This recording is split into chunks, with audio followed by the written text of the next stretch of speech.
तो दोस्तों जब भी बात जियोपॉलिटिक्स की आती है तो आप किसी भी लीडर की बॉडी लैंग्वेज, उनके द्वारा दिए गए बयान के अंदर कॉमा कहाँ इस्तेमाल किया है, पूर्ण विराम, अल्प विराम, फुल स्टॉप वगैरह कहाँ इस्तेमाल किया है, इन सभी का इंपॉर्टेंस और इसके साथ साथ जो टाइमिंग होती है, इन सारी चीजों का तालमेल कुछ स्पेशल इशारे करने के लिए किए जाते हैं। आज से कुछ साल पहले पीएम मोदी जब अमेरिका के विजिट पर गए थे और उस समय भी अमेरिका द्वारा भारत को नजरअंदाज करने की कोशिश की गई थी, तो भारत द्वारा 4000 किलोमीटर से ऊपर का नोटा वार्निंग जारी करवाया था। हालांकि वो मिसाइल टेस्ट उस समय नहीं किया गया, बाद में किया गया और अग्नि 5 का ही परीक्षण किया गया था। तो इस तरह की टाइमिंग वगैरह बहुत कुछ चीजें आप अपने एनिमीज को और आप अपने दोस्तों को समझाते हैं। अब इसी तरह की कुछ घटना निकलकर सामने आई है। मैं आपको बता दूं कि चाइना द्वारा एक बहुत ही खतरनाक आईसीबीएम मिसाइल का परीक्षण किया गया है, इंटरकॉन्टिनेंटल बैलिस्टिक मिसाइल। अगर ये इस समय के अलावा किसी अन्य समय परीक्षण किया जाता तो निश्चित तौर पर ये भारत के लिए कड़ा संदेश होता और भारत को इसे काफी ज्यादा सीरियसली लेना होता।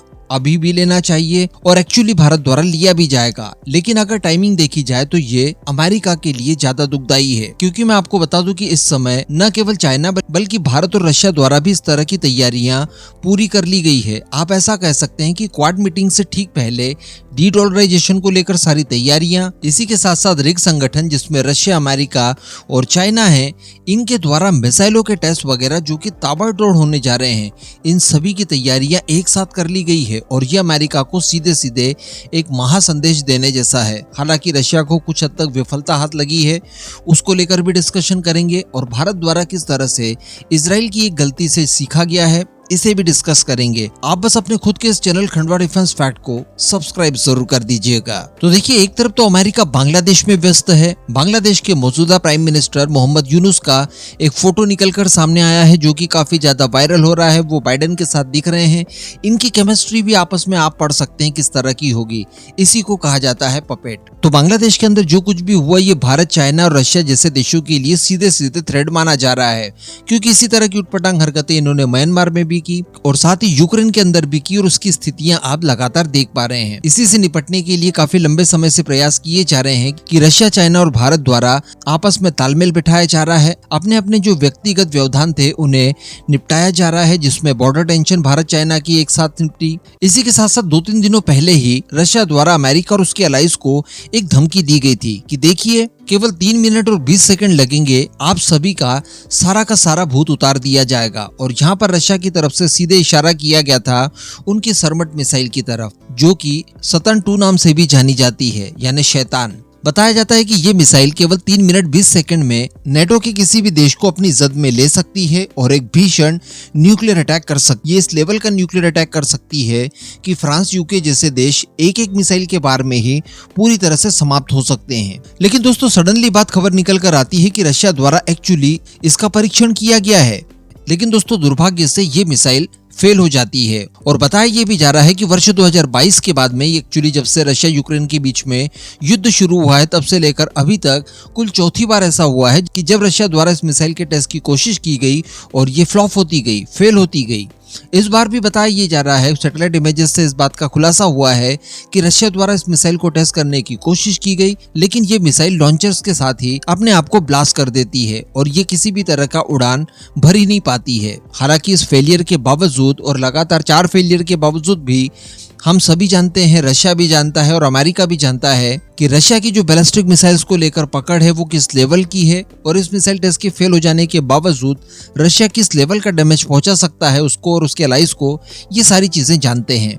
इसके बाद अभी खबर निकल कर आ रही है कि चाइना द्वारा भी अपनी आईसीबीएम मिसाइल का परीक्षण किया गया है। दरअसल प्रशांत महासागर के एक क्षेत्र में चाइना की पीपल लिबरेशन आर्मी द्वारा इस मिसाइल के टेस्ट को कंडक्ट करवाया गया। हालांकि उस मिसाइल के निशाने पर कौन सा देश था, इसे अभी तक चाइना द्वारा क्लियर नहीं किया गया है। संभवतः इसके निशाने पर अमेरिका, उसके अलाइज और काफी हद तक भारत हो सकता है। इसके अलावा तो किसी और के लिए इतनी भारी भरकम मिसाइल टेस्ट करने का कोई औचित्य बनता ही नहीं है। बताया जा रहा है कि चाइना के मिसाइल बेड़े में ये एक तरह की नई मिसाइल है और चाइना के हिसाब से इंटरनेशनल कानूनों के हिसाब से ही इस मिसाइल के सभी परीक्षण वगैरह किए गए हैं। फिलहाल इस मिसाइल की जो कैपेबिलिटीज है, इसकी जो रेंज वगैरह है और कहां से इसे लॉन्च वगैरह किया गया, इससे संबंधित कोई जानकारी नहीं दी गई। इसके बावजूद उन्होंने कह दिया कि इंटरनेशनल लॉज के अकॉर्डिंग ही इस मिसाइल को तैयार किया गया है और उसके परीक्षण किए गए हैं। 25 सितंबर सुबह 8:44 पर बताया जा रहा है कि इस मिसाइल का परीक्षण किया गया। बताया जा रहा है कि अमेरिका द्वारा अप्रैल मंथ में फिलीपींस के अंदर अपनी एक मिसाइल जिसका नाम टाइफून मिसाइल है, जो कि MRC है यानी मीडियम रेंज कैपेबिलिटी रखने वाली,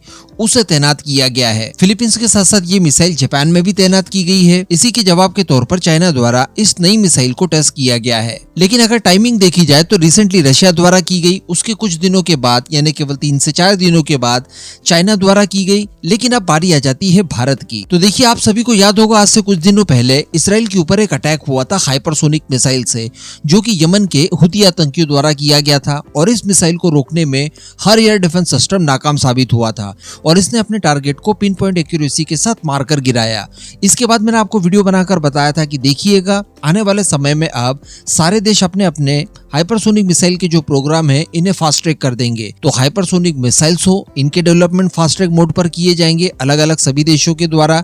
साथ ही इन मिसाइलों को लेकर क्या क्या काउंटर मेजर्स लिए जा सकते हैं, इनके डेवलपमेंट संबंधित भी काम काफी तेजी से किए जाएंगे। इसी बीच IDRW की एक रिपोर्ट निकल कर आती है और उसमें बताया ये जाता है कि भारत के DRDO द्वारा भी अपने प्रोजेक्ट विष्णु के ऊपर काम जो था उसे फास्ट ट्रैक मोड पर डाल दिया है, जिसके तहत हम लोग हाइपरसोनिक मिसाइल को डेवलप करने जा रहे हैं। टेक्नोलॉजी डेमोन्स्ट्रेटर हम सभी लोग जानते हैं कि पहले ही भारत द्वारा तैयार करके इसे कई बार वैलिडेट भी कर लिया गया है। अब बात की जाए तो इसे एक मिसाइल का आकार देकर इसके ट्रायल्स वगैरह शुरू करने हैं, जिसकी तैयारियां अब काफी ज्यादा तेजी से की जा रही है, जिसके लिए अलग अलग सब सिस्टम्स वगैरह लगातार एक्वायर किए जा रहे हैं। तो यहाँ पर आप भारत की कॉन्शियसनेस देखिए। इसराइल के कांड के बाद भारत द्वारा इस चीज को तत्काल भाप लिया गया कि हाइपरसोनिक मिसाइल इस समय के लिए सबसे ज्यादा सूटेबल है। लेकिन बात अगर की जाए रिग के एंगल से, तो देखिए इसको लेकर बताया ये जा रहा है कि भारत द्वारा भी एक नोट ऑफ वार्निंग जारी की गई है और ये नोट ऑफ वार्निंग भी किसी बड़ी मिसाइल को लेकर की गई है। बताया जा रहा है कि पूरे 1720 किलोमीटर के लिए एरिया कवर किया गया है और ये नोट ऑफ वार्निंग वैलिड रहेगी 25 से लेकर 30 सितंबर तक। वैसे मैं आपको बता दूं, मैंने आपको उस समय वीडियो बनाकर बताया भी था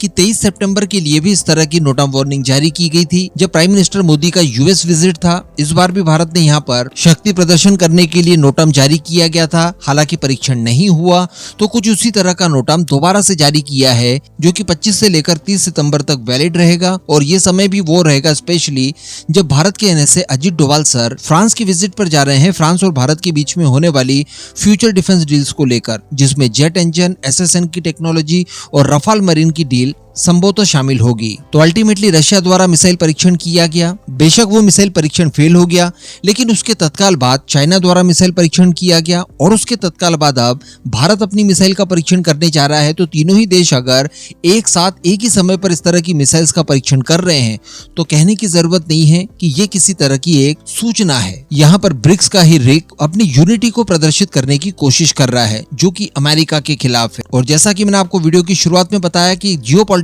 में टाइमिंग बहुत ही इंपॉर्टेंट होती है, तो उसी तरह की इंपॉर्टेंट टाइमिंग आप यहाँ पर भी नोटिस कर पा रहे होंगे। इसके अलावा भी डी डॉलराइजेशन की बात की जाए तो रशिया ने तो पूरी तरह से डी डॉलर कर ही दिया है, वैसे उसके पास कोई चारा था भी नहीं। चाइना की बात की जाए तो चाइना भी काफी बढ़ चढ़कर इन सब कामों को लगातार किए जा रहा है। भारत भी अपने UPI के माध्यम से डी डॉलराइजेशन लगातार कर रहा है। इसी वजह से देखने के लिए ये मिला, मैंने आपको बताया था वीडियो बनाकर कि अमेरिका द्वारा अब भारत के UPI पेमेंट सिस्टम को भी क्रिटिसाइज करने की कोशिश की जा रही है और इसकी क्षमताओं पर सवाल उठाए जा रहे हैं, क्योंकि UPI पेमेंट सिस्टम जिस भी देश में हम लोग स्टार्ट कर देते हैं, आप खुद ही क्रोनोलॉजी समझिए कि वहां से डॉलर अपने आप बाईपास हो जाता है। मान लीजिए सिंगापुर में भारत का UPI चल रहा है और भारत सिंगापुर के बीच में UPI से ही ट्रांजैक्शंस होते हैं, तो भारत सिंगापुर सीधे सीधे अपनी खुद की लोकल करेंसी में ही UPI के माध्यम से ट्रांजैक्शंस कर पाएंगे। बीच में डॉलर अपने आप ही हट गया। तो यही तो डी डॉलराइजेशन के लिए UPI का इस्तेमाल भारत द्वारा अलग अलग देशों में किया जा रहा है, सफलतापूर्वक किया जा रहा है, बड़े स्केल पर किया जा रहा है। इसके अलावा सैन्य रूप से देखा जाए तो वहां पर भी रशिया चाइना के साथ मिलकर भारत की तैयारियां अलग लेवल की हो रही है। तो सीधा सीधा इशारा है कि आप अगर बांग्लादेश पाकिस्तान के माध्यम से भारत को झुकाने की कोशिश करेंगे, तो हम भी रशिया चाइना के माध्यम से आपको झुकाने की बराबर की कोशिश कर सकते हैं।